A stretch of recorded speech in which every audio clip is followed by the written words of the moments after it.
Hey there, happy Thursday, Bears fans, and welcome back to another episode of the CHGO Bears Podcast presented by DraftKings Sportsbook, America's top-rated sportsbook. Download the app and use promo code CHGO when you sign up. And what is up, everybody? It's Thursday, and it's Will DeWitt and Nicholas Moreano for a CHGO Audible Day, and we are officially 3 weeks from round one of the 2023 NFL Draft. Nick, are you ready? I'm ready, Will. 3 weeks, it's gonna get by. It's gonna get here quick, and I think it's about time because the more we keep talking about these draft prospects, we're gonna keep changing our minds, and we're gonna give some potential guys in this episode today. But I'm ready. 21 days. Let's go. 21 days until we find out what Ryan Poles has up his sleeves for yet another draft. The second draft, by the way, as Chicago Bears general manager. And today we're going to share, as of April 6th, who we would draft with the 9th overall pick. I know last week we talked about, well, what happens if the Bears traded back and what does that look like? And if there is a right or a wrong decision, can you go offense or defense and be wrong there if you do stay at 9? So I'm excited to kind of build off of that conversation and see where today takes us, Nick. And before we get into who we would each take at number 9, I want you to be honest. How many times did you change your mind preparing for today's show with who you would take with this 9th pick? Because, man, I bet you if we did this show 3 hours from now, I probably would have changed my mind again. It felt like every other hour between last night and here this afternoon, like I kept changing my mind, but I'm going to stick with it now. We're live. I can't change it. Yeah, well, honestly, the guy that you had, I was really set on, him being a very feasible option for the Bears, and we'll get into who that guy is in a little bit. But yeah, this week it's this particular player that you guys will hear about in a little bit. And honestly, next week, Will, I can convince myself that it can be an entirely new position and just, a new player in general. But I feel like this entire process, it's been fluctuating with what guys I like. Not that I don't like any of the guys. I could just see the Bears taking any number of these guys. So it's just, that's how it is for me. It's not like people that I don't like, and we might have a discussion on that as well. But yeah, it fluctuates for me. I'm literally still in the camp of, I was looking at the board, like, damn, I would just trade down. Like, obviously, we're doing a segment of staying at 9, and we can live with that. That's not a problem today. But I will be honest, when I look at the board and how it looks like it could shake out, I would stay. I would not stay at number 9. I would trade down because there's a lot of players that feel like I would reach for, that I would rather have in the teens, maybe that early 20, like we talked about, to get a third first-round pick next year in our pockets. But I'm excited to kind of go through this process here. We have a super chat from Joey D. Internet down company-wide. No one is working, so I get to tune into the live show. Glad it's a Chicago Audible Day. Joey, glad you're here. I have not really seen you in the chat too often. Obviously, you talk about being at work usually, so hooray for the internet being down. And thank you. Yeah, I'm glad the internet's down. Hell yeah. Come hang out with us, Joey. That's always a good option. Awesome. Before we get into it, if you haven't yet, like this video, smash that button, shatter the like button, break to pieces the like button, whatever floats your boat. Just click that little thumbs up. We would really appreciate it. Nick, any other housekeeping items that we need to take care of before we get into the nitty gritty? The only other thing, if you haven't heard, we're having a live draft 2 parties in a row, back to back, right? So if you have an opportunity, go check it out on ALLCITY.com. Will, I know you're planning on being there. You're going to have most of the people from CHGO Bears, a lot of people from CHGO there, and of course, a bunch of Bears fans at Joe's. So it's going to be a really good time, fun time for everybody. And we'll all get to see who Ryan Poles, gets a draft. If you're watching the show here, you can see we have premium drink package, Joe's Bar, 940 West Weed Street, April 27th and 28th. It's going to be a great time. So if you have an opportunity, please go check it out and, get to hang out with a bunch of the people at CHGO and a bunch of Bears fans. There you go. I can't wait to go up there for it. I haven't been in the city for a couple of months now. It goes by so fast here in the off season. I'm excited to kind of go back up there, catch up with you guys. Last time I saw you was at the Combine, and of course, break down this Bears draft as it unfolds. And I expect both nights to be full of some drama, some action, and of course, just getting to meet new fans like we do at the tailgates. It's going to be a great experience. I'm trying to get Mr. Brandon to join me to come down on Friday. Oh, that'd be dope. I haven't reached out to him yet, but I do have a strong feeling I can convince him to go. And Mason West giving us the wave. Hey, Mason, it's technically a throwback episode now, fully, if you're here, even though it's just your avatar, but I appreciate it. We got to find a way to get it done. We just have to have a set day. We've been kind of fluctuating with some other stuff lately. Timeout too. I'm going to put myself on record. This needs to happen. Mason, I have your Christmas gift still in my living room. It is still wrapped. Now I'm putting myself on blast. I need to get that to you. You already sent me your address. But look, it's inexcusable. I will drop it off this week. What today's Thursday? I will drop it off by the end of this week. I promise. I'm putting myself accountable. And Mason, you can blast me on Twitter if I don't. But that gift that's still in my living room is getting delivered by the end of this week. It's happening. Wow. That's pretty bad, Nick. It is April terrible. 6th. It is terrible. And it's going to happen. It's happening. Accountability. Don't worry. And hopefully maybe we'll take a picture, whatever, but it's happening. I trust you. I don't know if I should. I don't think history says I should 6th. Based off of your track record here, but I'm going to trust it gets done. And I can't wait to see what that is. I'm sure Mason will text us as soon as, the group chat, as soon as you finally deliver the goods, Nick. Deliver the goods. It's about time. All right. With that, let's go ahead and get into the official, we're on the clock. It's the 9th overall pick. You have a big board. I have a big board. I'm sure they're similar, but who would you take? Like, who would you pound your fist on the table for? Maybe that's strong, but it's April 6th. Who is that guy as of today that you would take at number 9? And here we go. Will had a very key phrase in there just in case it went over somebody's head. As of today, who are you taking with the number 9th overall pick? I'm about to piss a lot of people off here with my guy. Going with Lucas Van Ness with the number 9 overall pick. I think when we think about what Ryan Poles, Matt Eberflus are looking for in a defensive lineman, wouldn't we say that the 6'5", 272-pound, 34-inch, ran a 4.58 40 guy fits physically what they want out of that kind of prospect? It checks the boxes, right? Long arms, talented, and he did a lot of his production, obviously, and we all know this now without being a starter, even though he played the most defensive line snaps and tied for the Big Ten in 46 quarterback pressures, and that's third best in the Big Ten, and tied for 17th in Power 5. And now here's to also give you what people nationally are thinking about Lucas Van Ness. It's not just me, the guy.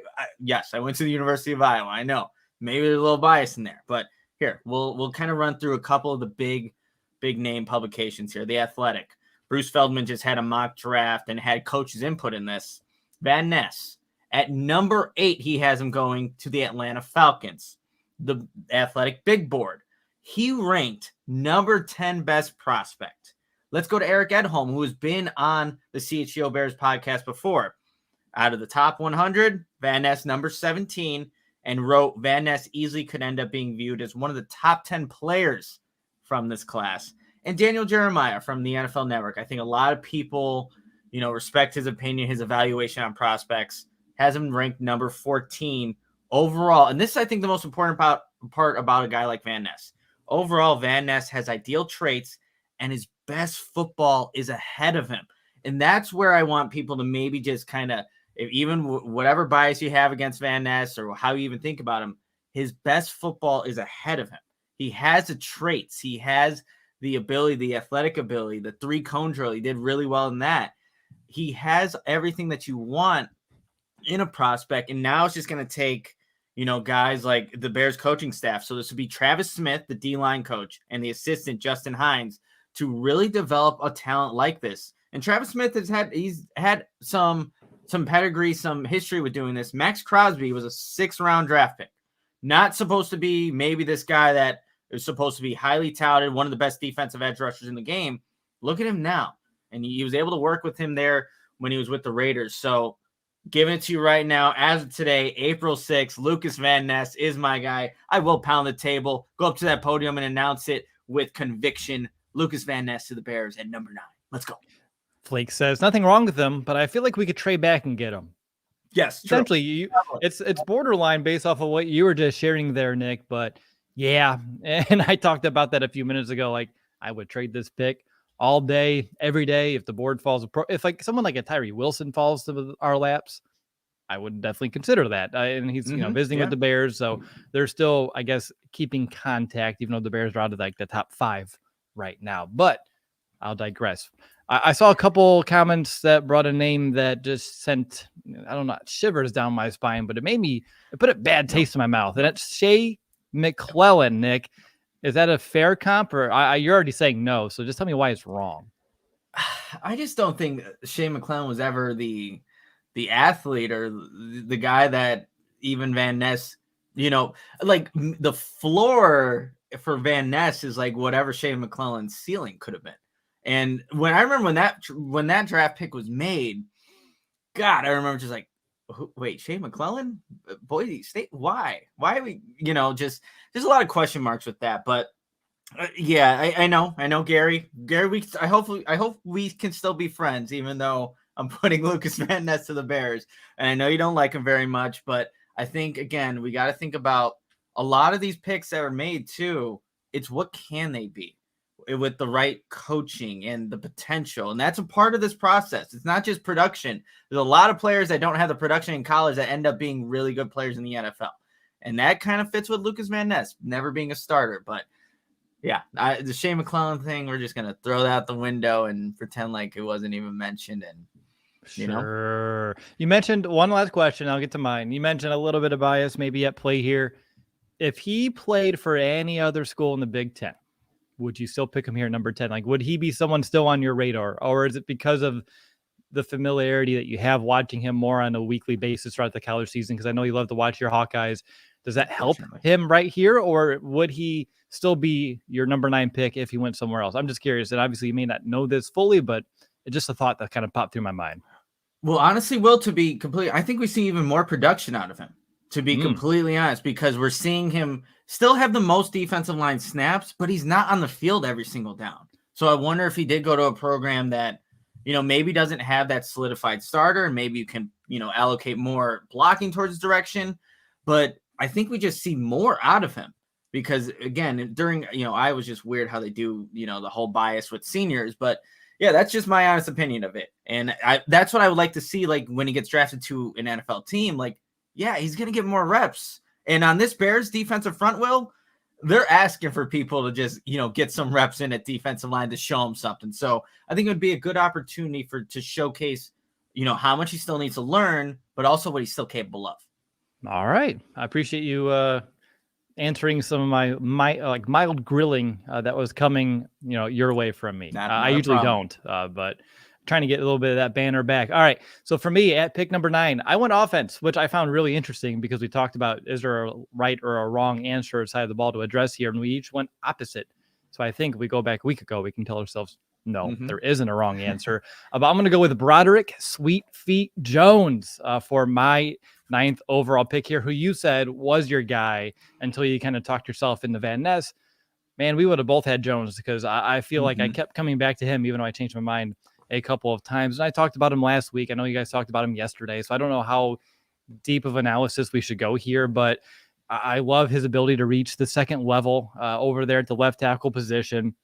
He's able to hit that second level and kind of cut off those second level defenders, whether it's a linebacker, a safety, a corner. He can really help the Bears in that second area of the field. He's tremendous at pulling. There's a few different plays that I saw when he's pulling from the left to the right to be like the lead blocker on a specific play. And he's already kind of crossed the face of the quarterback while the handoff is still in process. Like that quickness and that straight speed is on display. And you talk about why do linemen need to run, like in the combine, like plays like this, you want to see if they can go out there, flip sides of the field and still be your lead blocker. So as a run blocker, I think he does everything the Bears want. I know at Georgia, they ran a lot of power, not a lot of zone. And when they did run zone, his technique wasn't nearly as good as the power, but everything you see from like the physical makeup makes me believe that he's a guy that just with more experience and coaching, like he can pick it up. There's nothing about his tool set that says he can't do it. It's just that he wasn't asked to do it a lot. And then as a pass protector, big upgrade here for the Bears too. He can anchor, he can mirror those guys. And I love his strength. He loves to use his hands. He has really strong hands. And when he's like punching there, like right away, can get that initial punch, he can displace an edge rusher and get him off their trajectory and make him take a much wider angle, knock him out of the play. And those are things that the Bears have not had at the tackle position at some time. And again, to me, would I take him at 9? I am as of today. Ideally, trade down scenario. I still love that quote I shared last week about football is what I love. I breathe football. It's all I ever want to do. And he's someone that, with his lack of game experience at the collegiate level, I still feel like he's scratching the surface. He's polished yet raw, if that makes sense. And the Bears can really help him reach new heights and become a top tier tackle for this team. My only question, and I guess I can ask you because I'm going through it, I don't have an answer, is if they draft him at 9, does he become the Bears left tackle? And then you have to figure out what happens to Braxton Jones, because I feel like most of his experience was at left tackle. I would keep him there. I wouldn't want to shift him. You can draft right tackles in the top 10. The Lions did it with Soul. The Giants did it too just the other year too. I forgot the name. I had it in my notes, but it's escaping me right here. But regardless, Evan Neal is someone they drafted in the top 10, who's also now their starting right tackle. So you can draft tackles in the top 10 who can play on the right side. You don't have to just go left. But I feel like he would go left, Jones being, and then Braxton. I know we have 2 B Joneses over here. And then Braxton may have to go right. And I was thinking about like how much they were talking about Jack Sanborn at the end of the year. Like, oh, we love what we saw to Jack and we can build around him. And then they signed 2 linebackers to kind of push them down to the Sam. So I think that could be an open option. What would you do? Yeah, I think when I spoke with Brandon Thorne, who knows about offensive line play, kind of asked like a similar question about Paris Johnson Jr. If you draft him at left tackle, does he automatically go start? He said, yeah. You put your top 10 pick at the left tackle and you move Braxton Jones. I think that would be the play here. And especially with Eberflus leaving it open for Braxton Jones moving to that right side, I think that's going to be the best way that you can get your probably more effective pass blocker. And, Broderick Jones still needs some things he needs to work on. Like, as much as I love him, there are some inconsistencies in his pass sets. I think, his hands, like he has strong hands, but sometimes they end up on the outside of the defensive lineman's shoulder pads, which doesn't help him there. And he likes to put his head down, but I saw the head upside, down thing too. Yeah. Yeah. So much, I think out of like the 3 top tackles, Paris Johnson Jr., Pierce Gronsky, even though I think he'll move inside, and then Broderick, I think he has the most upside, to be completely honest, because once he gets those little technical things down, the way he goes to second level, the way he fits his blocks, the way he finishes his blocks, that's why I wanted to put him as my guy on this one. But I'm glad we were able to talk about 2 different players here, because he is really enticing for this wide zone scheme that the Bears like to run. So, but to answer your question, I think he will be your left tackle. And there might be some growing pains there. Like, look, he's not a finished product, but that's all right. And then you would ultimately have Braxton Jones on the right side, unless the Bears go out and sign like a veteran later on, someone gets cut. But that's how I would see it shaping out. I almost went with the JSN again, but just because we had him in the mock draft just a couple weeks ago, I was like, let's do something a little bit different here. And that's another reason why I went with Jones. There's one play, talk about his ability to finish blocks. They called like a toss to the left side, and his goal was to get to the corner and just open it up. And by golly, did he open the floodgates, because he took this corner and launched him a couple of yards back, and he landed right on his back. It was impressive to see. Obviously, he should win those matchups against corners, but his ability to get out there quickly and not just make the block, but make the block and make an impact block and really open a rushing lane was impressive. And even in the inside of the tackles, like when he would go up and like you're double teaming the edge, and then you would go up and try to find a backer, like his ability to seal him off is good. But when you see him in the zone scheme, which the Bears run a lot, there's a lot of times he'll allow those defenders to kind of cross his face, and it kind of eliminates some of those potential cutback lanes that I know someone named Khalil Herbert loves to go find. So he will need to kind of improve that technique, not just as a pass blocker, but also as a run blocker in zone. I don't think it'll take a lot, but it will be something he will have to work on. Yeah, it's going to be an adjustment period. Like all these draft prospects, they are not a finished product. And by, with some NFL coach, you're hoping that they can reach their potential. But another thing I love about Broderick Jones is just keep talking about him. There were a couple plays. I was watching his game against LSU, and they had BJ Ojulari there. So there were a couple good matchups that Broderick Jones had to go against in one-on-one. But there were times where he didn't have someone to block. This dude is always looking to help out his left guard or whoever it may be. There was a play where he didn't have anyone, coming at him with an edge rusher. So he goes out and helps his center, and he has to make some ground to go get that way. And man, he hits the defensive lineman in the ribs, and the guy just goes down. The nastiness is natural to him. And that's something that I don't care like how much coaching you get. Sometimes you're just not going to see that out of guys. For Broderick Jones, it's natural. He was on Good Morning Football maybe like a couple weeks ago, and he just talked about how football is him. Like it's what he loves to do.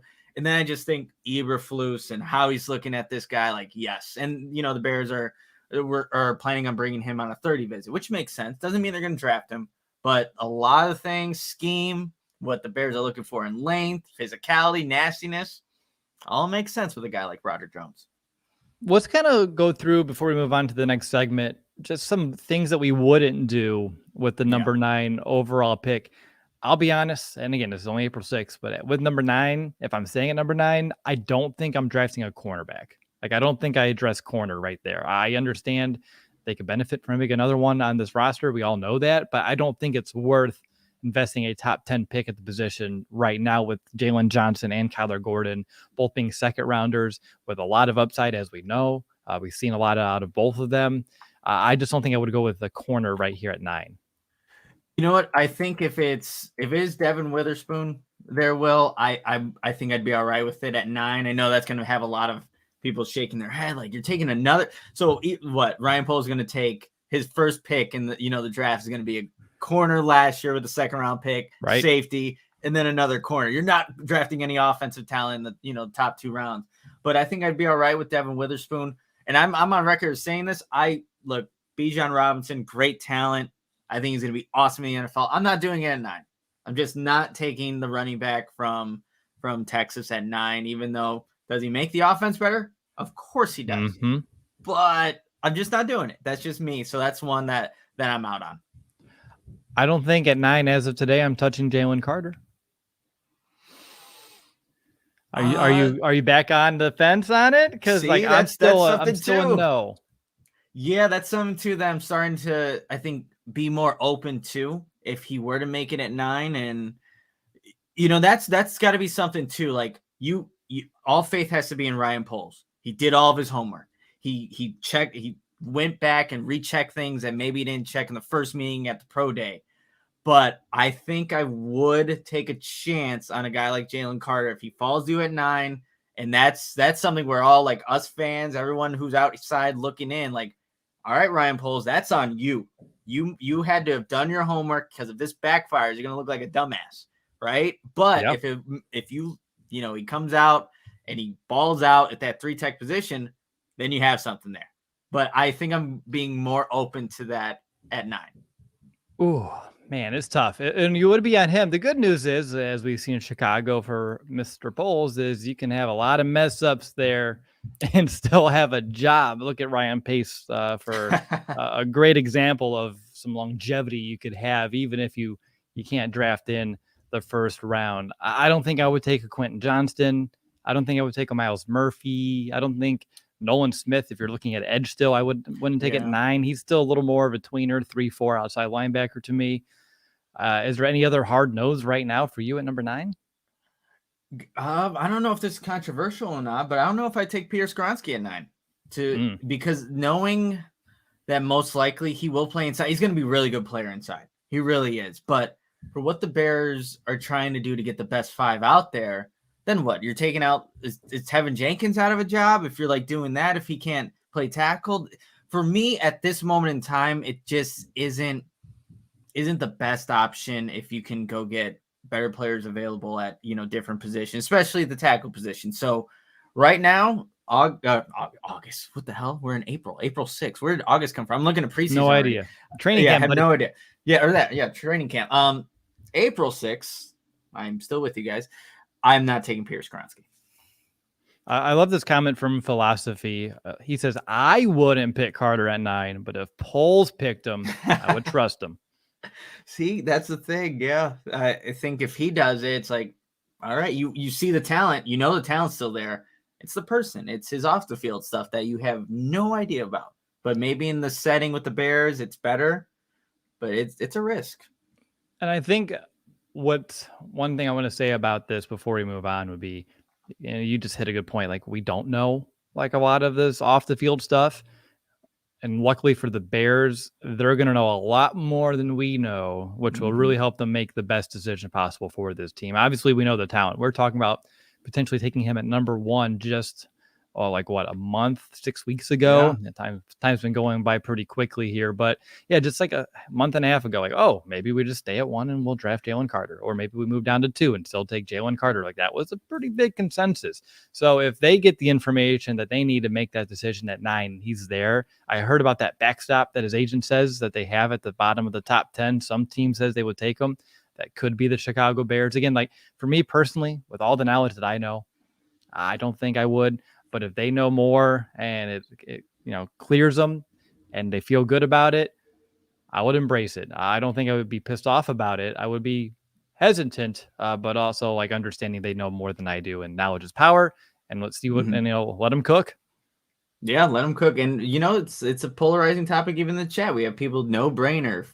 If we're taking chance, you take Tyree Wilson over Carter. So it's a big decision for Ryan Poles. And honestly, Will, do you want to see it even get down to that point? When it comes draft night, we're all at, you're at Joe's and everyone's having a good time.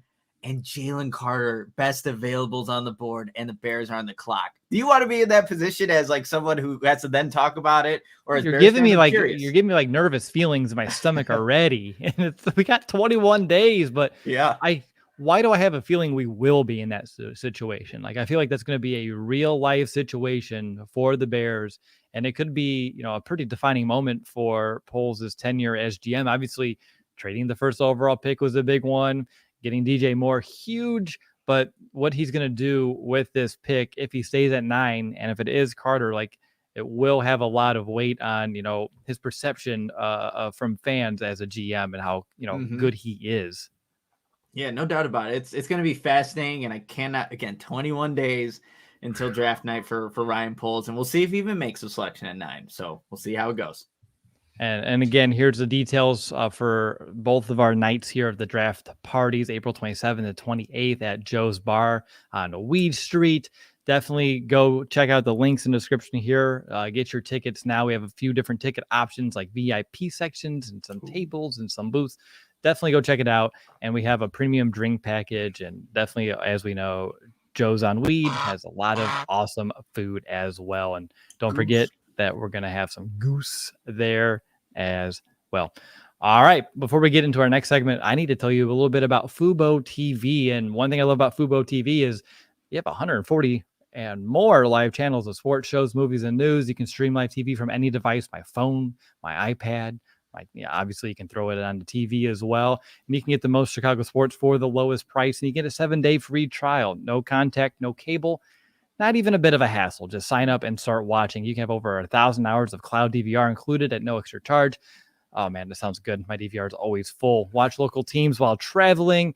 And, of course, right now, the college hockey NCAA tournament is on ESPN2, ESPN News, ESPNU. The Frozen Four started today and going through April 8th. So, of course, you can also watch our Sox on NBC Sports Chicago with Fubo TV. Just use the link in our description and sign up for 15% off your first month of Fubo Pro.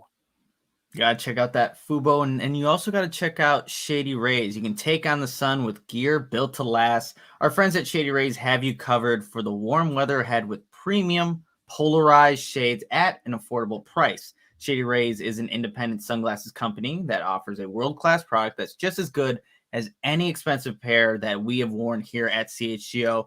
Durable frames and extremely clear optics for outdoor adventures. And I have my Shady Rays right in my car, so anytime I go office, gym, wherever it may be, convenient, and I know I'm going to have premium protection with my Shady Rays sunglasses. And what's awesome, if you lose or break your pair, even on day 1, and it happens to some people, Shady Rays told us they can send you a brand new pair, no questions asked. You can wear your Shady Rays with confidence because they have your back long after your purchase. And exclusively for our listeners, Shady Rays is going to give you the best deal of the season. Go to shadyrays.com and use the code CHGO for 50% off 2 or more pairs of polarized sunglasses. Try for yourself. The Shady Rays are rated 5 stars by over 250,000 people.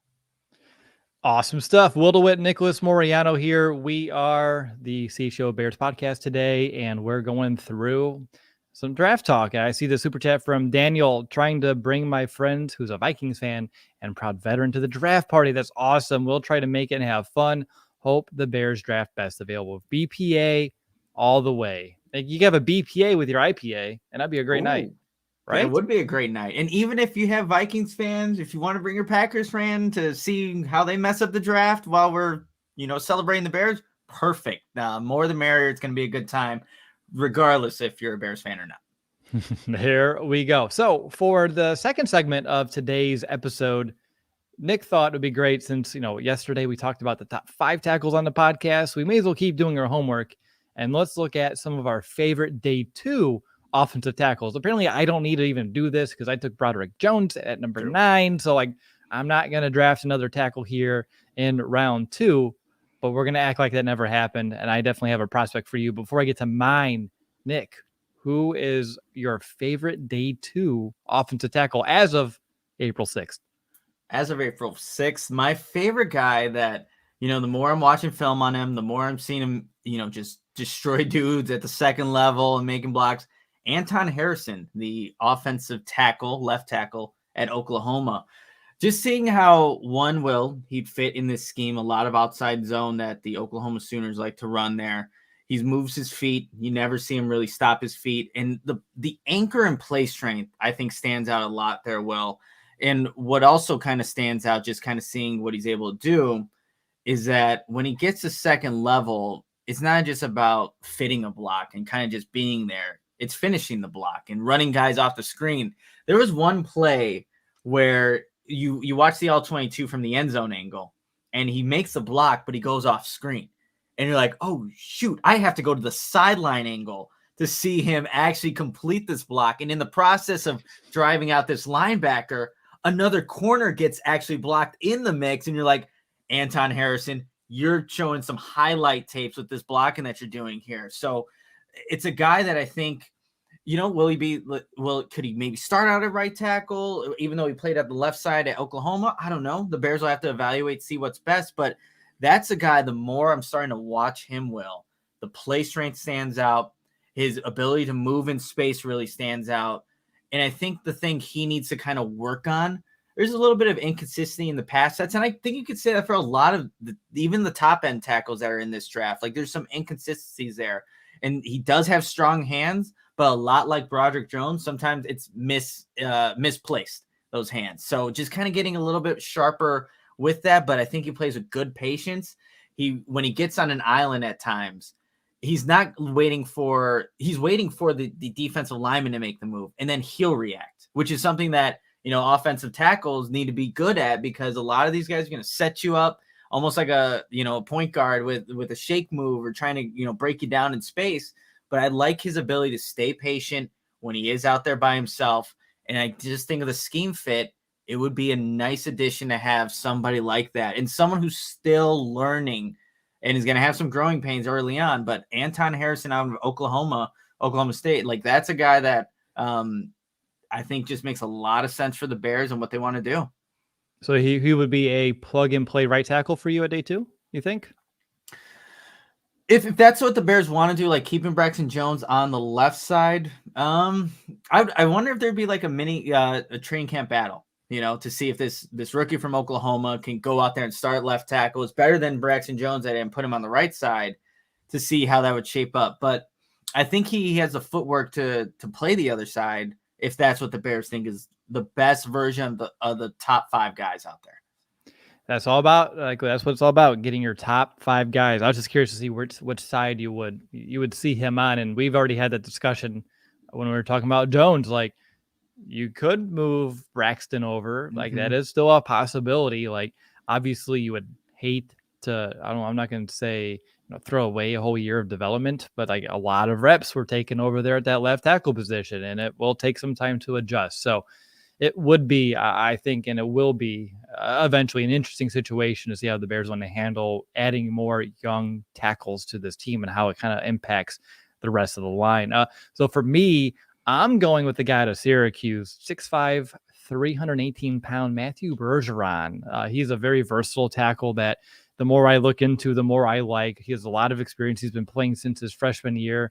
His frame's a little compact. He's not as lengthy as some other tackles in his draft class, but he still has enough to play tackle at the NFL. And one thing I love about him is his run blocking ability. He's regarded as one of the best here in the entire draft.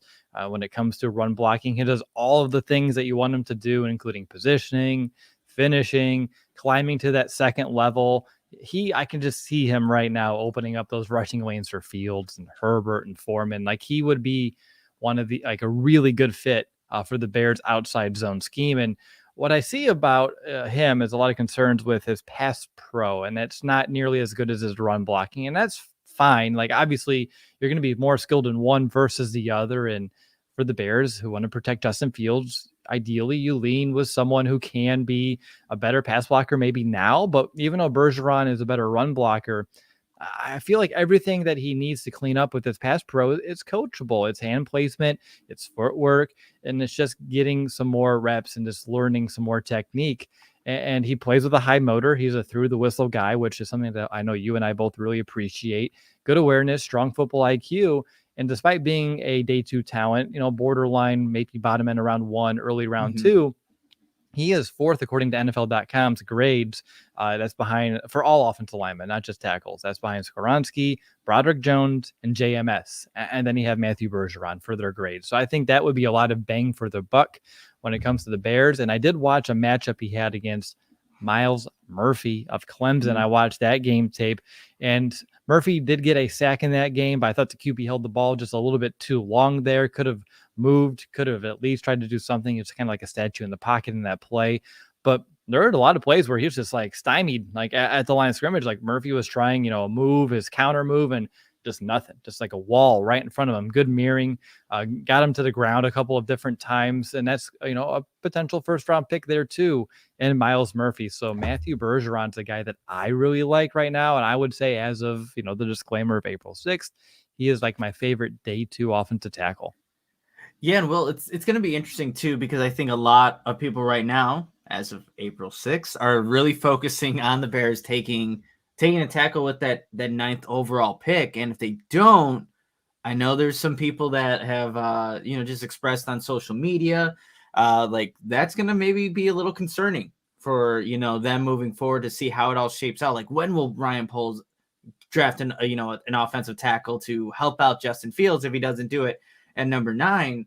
But I think there are guys that, like the 2 we mentioned, that yes, you're still getting higher end talent that can still contribute. Maybe there's a little bit more growing pains in terms of when they actually start playing meaningful snaps for the Bears, but still guys that can grow into a starting role and be reliable players for, this Bears offensive line. But that needs to start being more of a consideration, I think, where the Bears don't take offensive linemen at number 9 because they don't think the best player available on their board is one of these tackles that can realistically be an option. And I know Paris Johnson Jr., Broderick Jones are at the top of a lot of people's lists, but it may not be for Ryan Poles and all the holes on this roster that they need to get impact players at. And maybe ideally, if they had the 15th slot or somewhere in that mid to teens, they could take one of these tackles and feel good about it because that is the best player available. But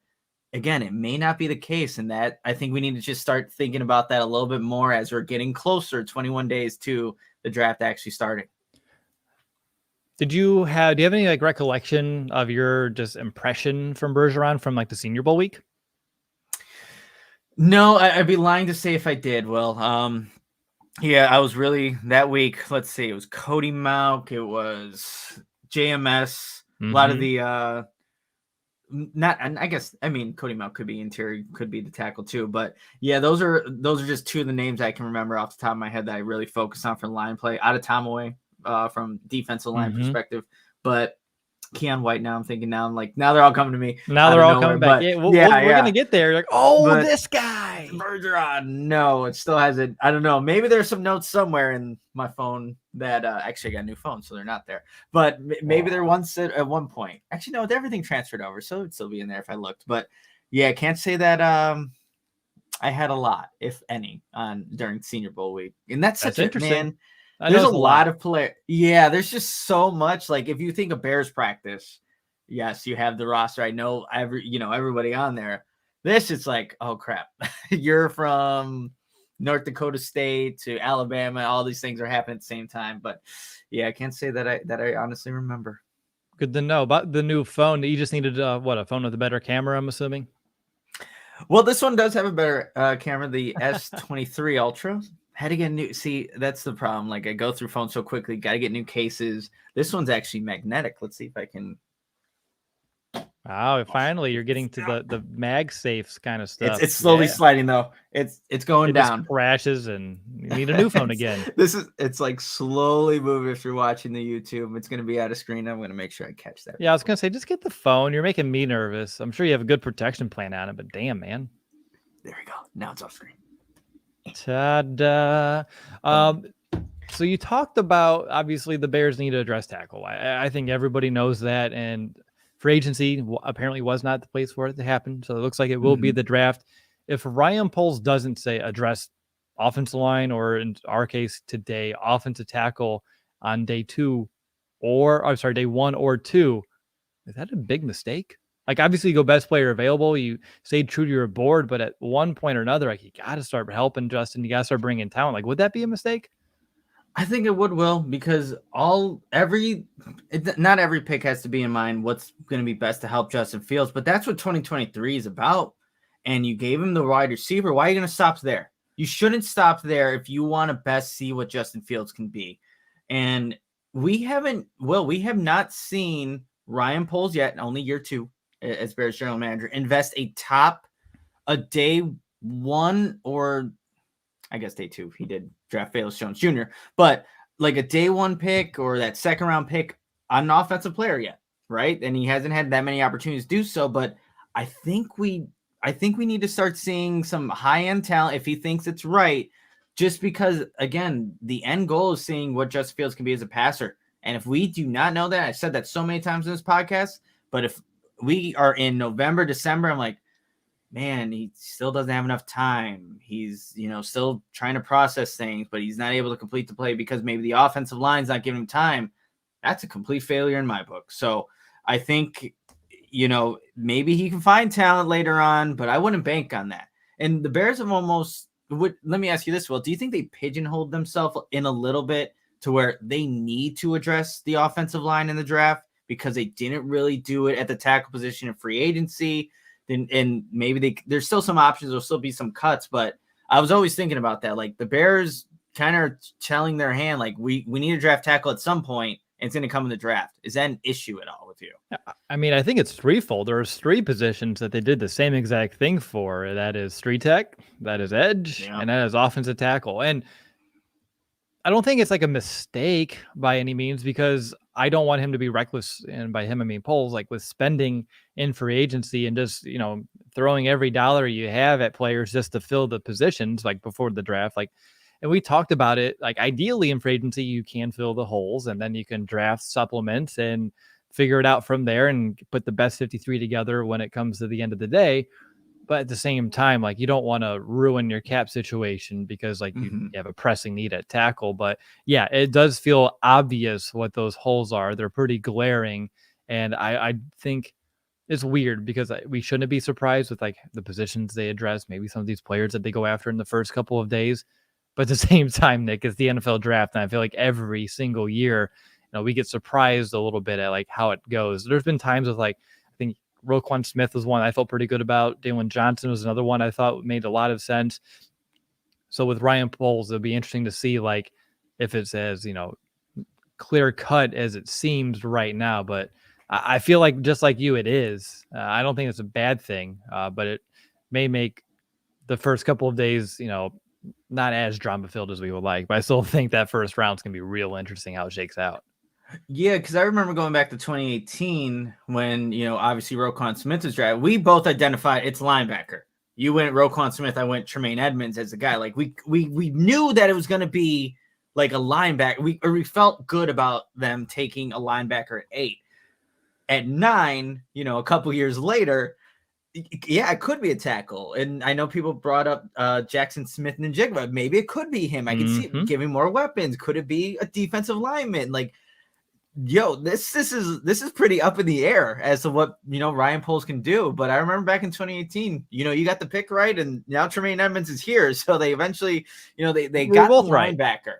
Right. In a way, yeah, you were immediate. Mine just took 4 or 5 years later, however long that was, to eventually get that player in Chicago. But yeah, at 9 now it's toss up. We'll see what Ryan Poles thinks is the best answer for the Bears at that position.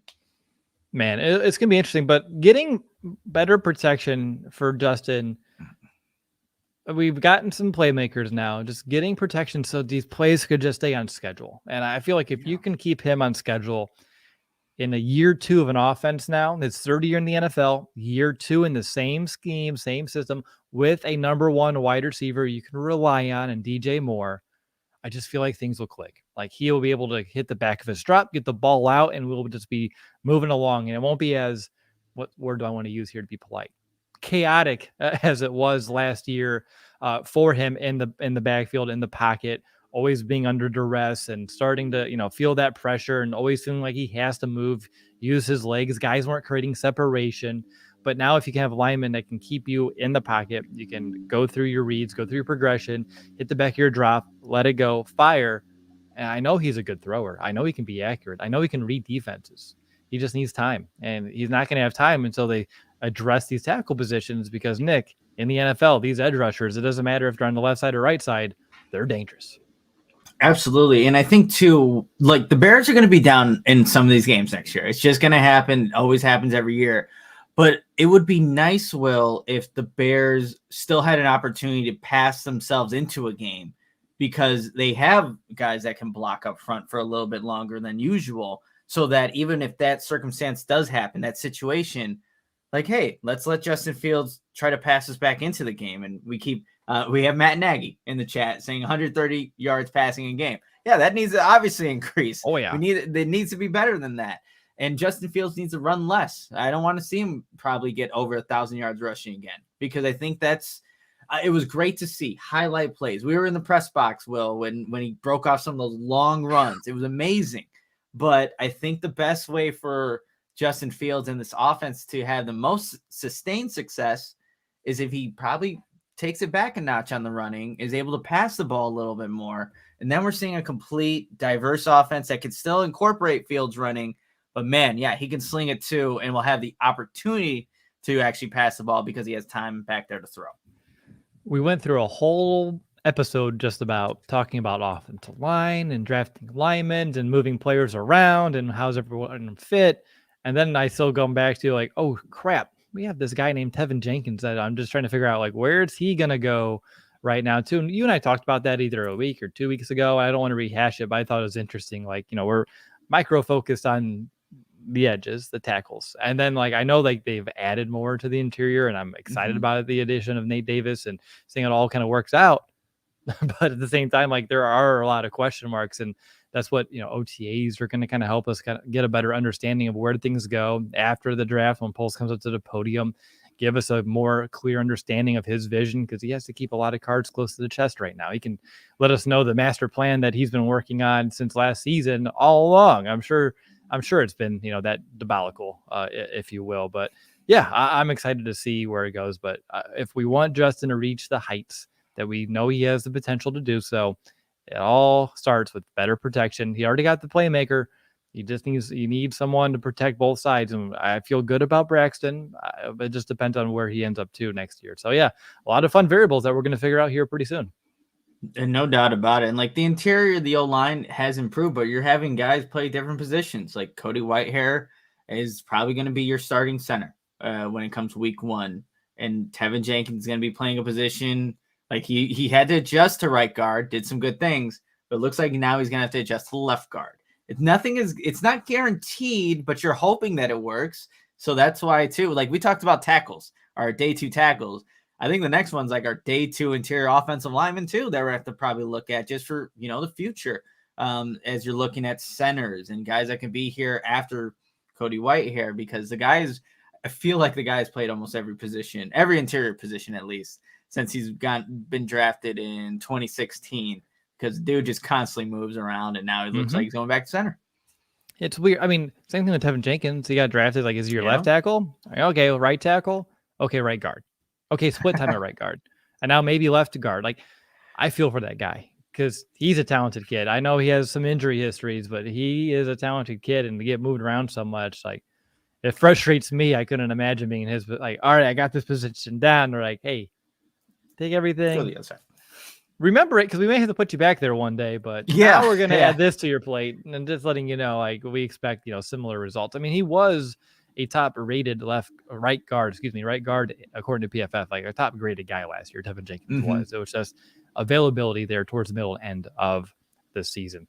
All right, so up next, we're going to answer some of your questions. We're going to share some messages from some awesome partners of ours, but while we do that, feel free, if you have a Bears question, whether it's draft-related, anything at all, throw it in the comments, and Lawrence on the back end will throw them up, and we'll end the show with some really awesome questions. Before we get to that, I want to let you know about FOCO. Chicago, you've already got the best coverage for your favorite team, so get fitted out in the best sports gear around. FOCO got you covered from the Soldier Field to the living room, north or south side, with hoodies, slippers, signs, bobbleheads, and everything in between. Get decked out like DeMar with apparel from the leader in sports, merch, and collectibles, FOCO. Looking for the perfect gift for the football fan in your life? FOCO's got you covered with hoodies to fight that Lake Michigan breeze. So check out FOCO.com or click the link in the description below for all non-presale items. Use the promo code CHGO for 10% off. I have to tell everybody about ComEd. The ComEd Energy Efficiency Program is committed to helping families and businesses in the communities we serve save money and energy. ComEd offers free facility assessments that can help find you energy-saving opportunities, whether it's lighting, HVAC systems, commercial kitchen equipment, or industrial processes. An authorized engineer, you guys, will work with you to develop a detailed assessment plan specific to your goals and needs, and they can be done in person or virtually and lasts approximately 2 hours.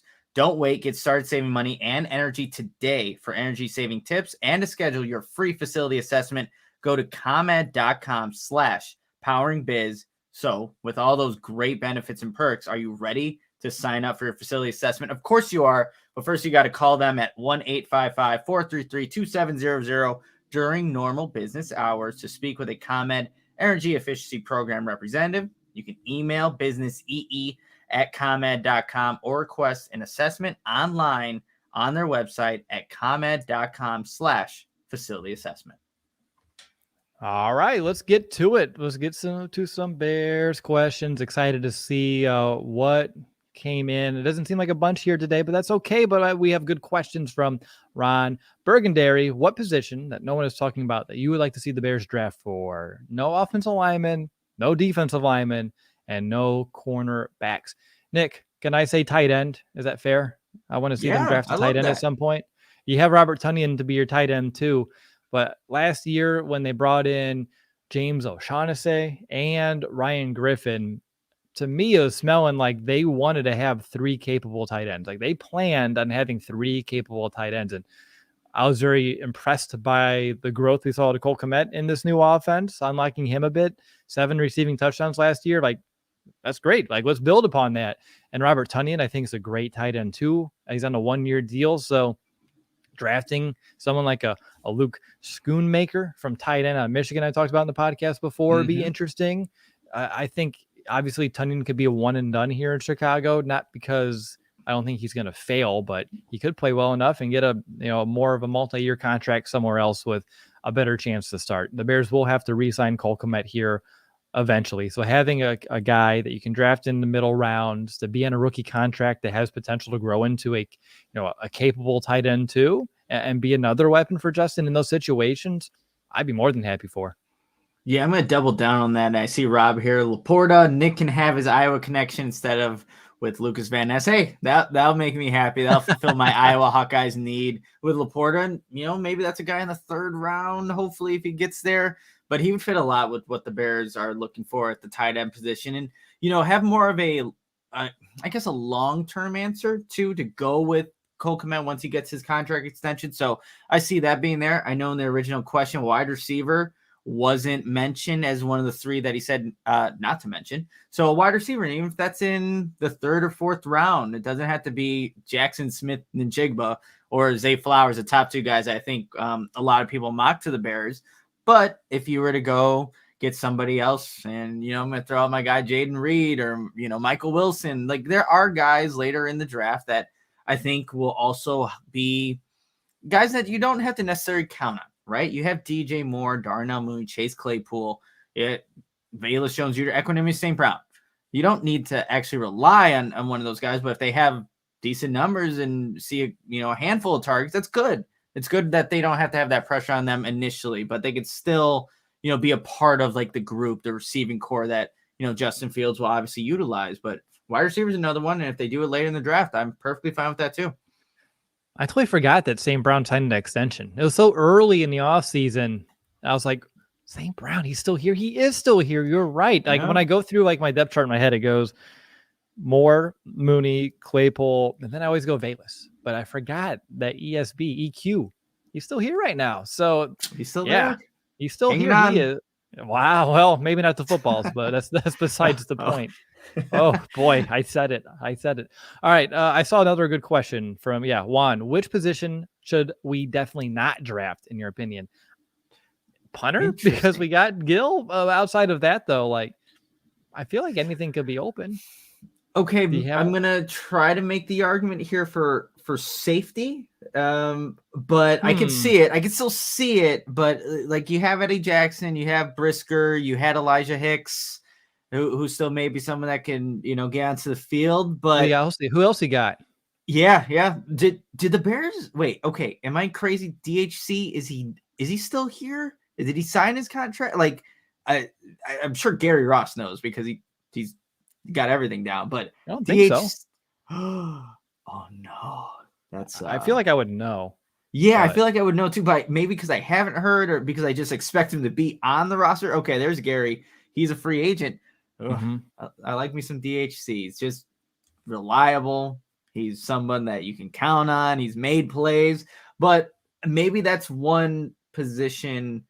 That's the only one that I could really actually vouch for that they shouldn't draft. But even then, I'm stretching here. I've already run out of my reasons. So everything else, the football team needs playmakers at a lot of positions, and outside of maybe punter and safety. Everything's on the table. Yeah, I said that's right. Yeah. Everything. I made that meme. I remember doing that, just putting the word everything on top of a wooden table. Fun stuff. Gary Ross, can you find me a flying taxi to help me get to the draft party? Man, I don't know if we can. 2025 though, Will. I think that's going to be a thing. The future, right? That's going to be interesting. Yeah, that will be interesting. I definitely want to try it. I don't know. Have you done a helicopter before yet? No. Stephanie and I, we booked our helicopter in Hawaii though in May. So we're the no door one. So good. Yep. It's gonna be fun. Sit on the outside. I promise this works. How cold is it? Is it cold? I wore like a zipper, like a little fleece thing put on because it gets a little cold and the wind goes in there. Yeah. But the no door is awesome. Like the fact that you can put if you wanted to your foot out a little bit and it's just hanging over. The one thing though is at least the helicopter I was in that. It was like one of those, the seatbelt had the button, and I kept realizing my elbow kept hitting, was resting on that button. And I was like, oh man, please, I got to stay latched in this helicopter. We're pretty high up over this ocean. So yeah, definitely do the outside. I'm sure Stephanie would appreciate that too if you took the outside. Yeah. And don't hit the button on the seatbelt. That's scary. It's you're high up. No, yeah, I'll make sure no elbows are near any buttons at any point of this helicopter ride. And I think we're gonna go see the part where they filmed Jurassic Park or a portion of Jurassic Park. I'm so down. I freaking loved Jurassic Park when I was younger. So I'm getting to see that. Okay. So I think it's Malachi, if I remember correctly, but I could be wrong. Lawrence is all things Hawaii. Yeah, that's true. Never been to Kauai though. I think they filmed in Kauai, so I think. Damn it. Yeah, I told you I would be wrong. Yeah. All right, that's all I needed to know. I just liked hearing you say Molokai. Does the Duke have a flying car? That's what Josh was asking. Probably. I mean, let's be honest here. Fun. I think we just had an appearance by Casey in the background too of Lawrence. So that yeah, was I did see that. Yep. For a mini second, and then he said, "What was it? I saw another one about 2 hour drives suck." Yeah, talk about a 4.5 to 5 hour drive every time I have to make it up, man. Yeah. And then I have to do it both ways in the same day sometimes. So yes, I understand that drives do suck. But let's see. Is there any other questions real quick before we kind of get out? Is there a backup QB that you would like to draft? From Daniel, he's partial to Jaron Hall. I know Hooker's been like the big one, but I feel like his stock has risen enough where like I don't know if that's going to work. Yeah, I mean that guy. It seems like more and more times I'm seeing mock drafts or top 100. He's like borderline end of first, second round guy, and I mean he's talented. I did actually. So maybe to kind of answer to help Daniel show, like we have Dennis Clark sign Cam Newton at backup with Justin Fields. I don't know if you saw this video circulating on social media. I literally have that in my notes to make sure that we hit on that. But yeah, Justin's third that he listed of like, I want to be a starter. I am better than, some other guys starting, but I can back up some players. And I think Cam Newton said it was, let's see if my memory serves me correctly. It was Deshaun Watson was 2. Or was Lamar Jackson 2? Oh, no, Lamar's 2. You're right. So 1. Deshaun Watson, Lamar Jackson, and then Justin Fields. He didn't really say any reason why Justin, but Fields was number 3. But that's not happening.